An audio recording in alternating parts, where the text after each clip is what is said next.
Hello and welcome back to Cultus. I'm Matt Ray, and with me as always is Damian Cleary, always excluding last week. Yeah, we mean as well. Yeah. As 2 out of 3 times, Yeah, Damian Cleary. we also have a name now. That's right. We were that pretentious religion in society last time. I think now we chose Latin because it's less pretentious. Last week we were talking about religion in society, and last week you had talked about religion's important role to play in society. So I was wondering if you could maybe first start us out by just expanding on what you meant by that role that religion played in society. Yeah, so I think I'm going to start off with like civic religion, and then maybe we can scale up from there. Yeah. So I think that civic religion, in the sense of shared value, common ritual, public rights, are important for the functioning of any society. Obviously has some political functions like crowning kings and swearing in presidents. But really what I think is so important is that we're giving people a common set of experiences to refer to and a common language to relate them to one another so that they can pursue their claims in a very clear, accessible way. But maybe more importantly, what we're doing is exposing one another to symbolically blown up versions of the way we think society should work. So we go through rituals together, we go through experiences together that physically show us one another. You get out of your houses and actually see your neighbors. But also you say like, okay, this is who the high and the mighty are. These are our values. These are the cardinal virtues that orient our society. These are the people that we celebrate and why. And so then there's a lot of normative material, a lot of effective lizard brain connections, and a lot of symbolically charged words and actions that let us cooperate. You might think of it this way, like what's the difference between a line of people at a bus stop and a functioning company? It's that they know what they're doing, they know how to relate. So what is it that makes the line at the bus stop and the people in the company scale all the way up to big things like religious or cultural traditions? And I just don't think you can do this without public ritual, without shared myths and stories and images. And really that's the domain of civic religion. Yeah. And then that may and I mentioned this last time, the capital F founding fathers, right? They're like these secular saints. And historically, this is true, right? Like city-states reenacted their social structure in these highly elaborate ways to say, like, these are the soldiers, respect them for they are going to die and all that stuff.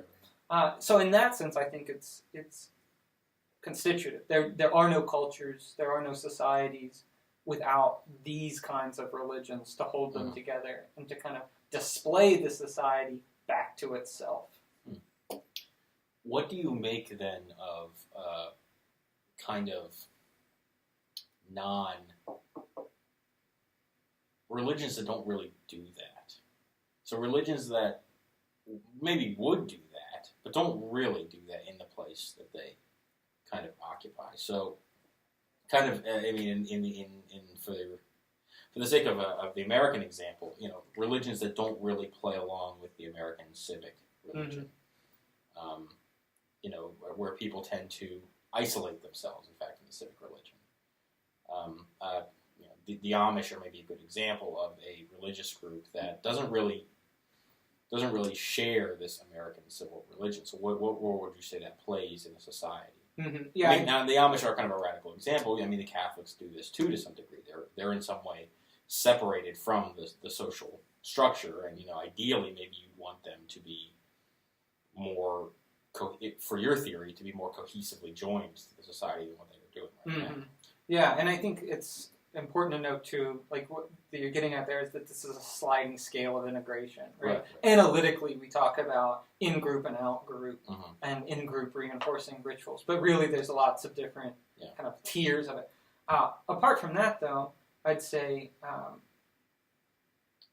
sometimes, as with the Amish, really what happens is that you end up with sub-communities that kind of constitute themselves as a more or less enclosed social sphere. And that's like the Amish, the fundamentalists, LDS, like literal breakaways, right? They really have created, to the best of their capacity, sub-societies that have their own values, and then they maintain themselves. It may be, and so that I think is a simpler case, even really, because they're non-nation communities, right? They're not participating in the civic religion of the entirety of the United States. They have their own very specific thing that they're doing. More interesting might be, or to me a little more interesting, I guess, or more complicated, are the groups where they participate in the civic religion in that they share the kind of public values and statements, but then they also practice a different kind of religion. So, like, you gave the example of someone who's like a Catholic but identifies specifically with their Catholicism. You could be someone who's perfectly committed and integrated into the American civic religion, very conversant in those ways of speaking and relating, but then also be a Catholic. Or you could be the kind of like maybe a sedevacantist, like crazy hardcore Catholic who fundamentally rejects democratic values, right? Authority flows from God. Then you would have now we've got into like complications between different kinds of religious mindset. So like civic religion, I don't think is always occupying the same space as traditional religion, right? They can run completely in parallel without touching. They can merge. But what really doesn't work is somebody who says, I want to have this large civic body, but I'm not going to give it any kind of ritualized form. That I don't think works. No, I agree it doesn't work. But I think parallel is a little bit generous, because I think it's more than parallel. I think for a long time, and I think this is one of the reasons why we see so much strife in our current political system, is because it wasn't just that American civic religion and generic Christianity, for better or for worse, were parallel. They were very, very linked. There was no need to separate out the one from the other. You had a Christian. America was a Christian nation founded by Christians who, and the civil religion was a manifestation of that. You see that especially with some forms of Protestantism. But so I'm wondering what happens to. So you're fine once you have the state religion kind of, or the state society kind of in place. So what do you do? Is there a burden on the religious person then to continue with their religion? Like what role does the state? What demands does the state make on the religious person then? If there's going to be this kind of almost state religion that has to be kind of. It's fair to demand allegiance to the political or social values that constitute modern liberal states, right? Like you can rightly demand that your citizens buy into the terms of the state. Right. But then in those cases, people are making illegitimate demands. Okay, not only do you have to adopt the civic religion, you have to convert to our theistic religion as well. So in that case, I think it's a challenge of disentangling, and the state has to respect the autonomy of the theological religions, for lack of a better word, and the religious practitioner, I think, has to kind of disentangle their own practices from the civic ones. I then wonder what you think religion is, because you've kind of carved out this sociological or cultural space for within the state, but it seems like you keep slicing off bits of it that you're like, no, this isn't part of it. It's just this, and now it seems like that there's something like state religion or state practice or the state cult or whatever. Yeah. But it doesn't seem like that's religion anymore. It doesn't seem like that. It seems like religion is doing something completely different now because the state only has these couple domains and it allows all these other systems to fall under it. So I wonder if you could speak to that a little bit more. If I'm making sense. sense. Yeah. And so, like, by calling it a civic religion, I am being a little, like, heterodox, I guess. I'm using the word in an unusual way. What I want to stress there is that, like, every functional community has to have shared rites, acts of devotion, shared stories, aspirational figures, and traditionally these are expressed in religion, and sociologically we talk about civic religions and stuff like that. So by what I mean there is that states aren't just built out of laws, they're not just built out of political theory, they're not just built out of economic interest or the desire for safety. There's a lot of this other kind of behavior, ritualized behavior, that I think is fair to refer to as religious, but is really different from what we would traditionally think of as religion. And that, so, like, I would say that the more traditional religions, Christianity, Buddhism, Islam, that stuff, they're answering big metaphysical questions. Like, what's the shape of human life?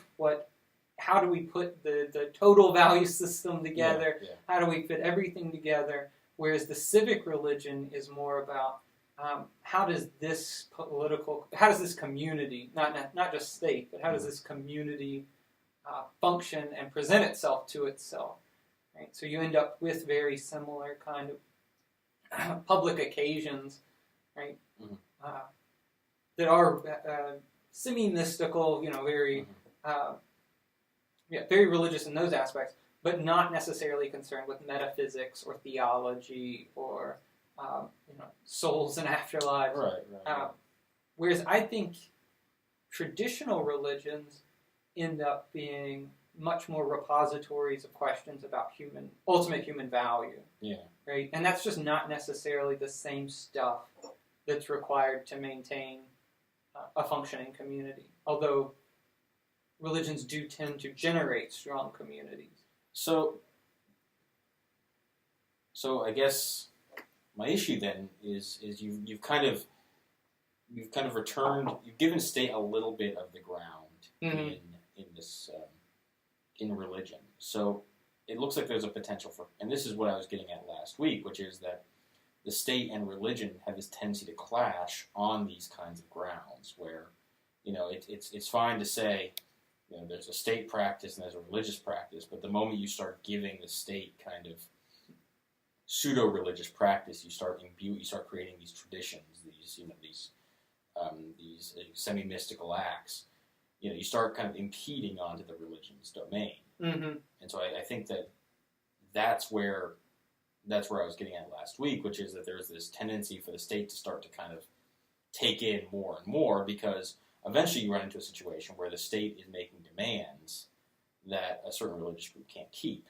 And we see this a lot. You saw this during, a good example is during World War II with the Jehovah's Witnesses. And pardon me if I'm wrong about that. It could have been the Seventh-day Adventists, who would not, swear an oath to the flag. They were uncomfortable with that notion. And so that's a good example of a situation in which there was what seemed to be a simple state requirement, but in the end, it began to look so much like religion that some religious people were like, no, now this is religion. Now we're talking about, and that brings up another issue, which is the loyalty issue, because the state doesn't like it when you're not loyal to the state. Yeah, definitely. For good reason. Right. And religion tends to be not very happy when you're not loyal to the religion. So at the end, you do end up with these two forces that are kind of, they can play nice for a while, but eventually one side or the other starts to think, well, maybe, or starts to conflict a little bit. Yeah, and I think even if you take like party politics or state politics out of it, if you just think about the way a small town or a small company or a workplace or something works, if you have religiously distinct groups, then it's a challenge to make them all fit together. Wherever you get these kind of organized communities, the community starts making demands in its own name, and anything else that encroaches on it, you start pushing back. The difference, of course, is that the state and religions are both very demanding, right? Very demanding, very large. I agree. I think that the civic religion is very important. I think that it's important to have a state separated from the church. I think that generally is a good practice. Pretty much always. Pretty much always a good practice. Yeah. It doesn't usually work out very well when it's combined. But I wonder if what you give the people with your state religion is enough for them. Mm. I think, and that's my theory about these kind of over the top these kind of exaggerations of state religion is not a reflection of people wanting more than what kind of this kind of, I want to say, skeletonized version of state religion that you've kind of put forward, that that people want more meat on it, that they want this kind of almost metaphysical thing, to devote themselves to, not just these kind of really, really rudimentary structures, So I wonder if there's not something more there that that. I kind of suspect that given a long enough run, what we might call modern Western consensus, I have a feeling that those things would start getting more and more elaborately demanding, and maybe more and more mythologized too. Yeah. Right. Yeah. Probably. Yeah. So psychologically, it seems like the answer is yes. That whether it's philosophically or religiously justified, as a matter of fact, people don't make do with the thin stuff. Yeah. Like, the thin stuff gets new additions added on until it's big enough to cope with whatever kind of life you're leading. So, when the little, basically the Greeks' civic religion was like, you have a parade and the mayor sacrifices a goat and then we all watch a play. Well, that wasn't good enough for the Roman Empire, and they made it as complicated as they needed. By the end, you're making offerings to the emperor. And it just gets into all kinds of weird stuff. Like there's little rituals for everything. Eventually, this speaks to a pervasive need for explanation, for order, for just to think that the world works in a comprehensible way. Right. And I think to stock our lives with more ways to express ourselves, more ways to communicate with one another. It just keeps growing kind of its own power, I suppose, is a good way to contrast it. The EU is vaguely a federal structure, roughly similar to something like India or like the United States. Not quite, but it's similar, right? The difference between India, the United States, and the EU is that there is a stronger sense of a civic culture, a civic cult in the U.S. and India, where there are a lot of ways to kind of participate in being Indian, participate in being American, key figures to hold up, key events to remember, practices to carry on. Whereas you ask, what does it mean to be a member of the EU? Well, you have to respect the regional designations for cheese and wine labeling. It's like, it's super rational. It makes so much sense from an economic and political standpoint, but it just doesn't have very much of this human touch. Right. And it seems to me that some of these regions then, their national civic faith, their sense of self is able to grow in weird directions because it's being confronted with this alien, very sterile thing. So I think the EU is a good example for you of what you're trying to suggest. I don't know if the EU can have the staying power that it could have if it doesn't rely on more civic religion. I don't know. And that's kind of my suspicion. I would argue that it probably can't, but that's maybe it'll develop it on its own. I mean, maybe Europeans are developing their own European identity, and maybe that will eventually turn into something if the whole thing lasts. Yeah. We can use the EU, I think, as a kind of pivot point. The EU would be secular in a really strong way. It just doesn't have a folk religious backing. It doesn't have a theological religious backing. It doesn't have civic rituals. I mean, it's just raw law, It's very legalistic.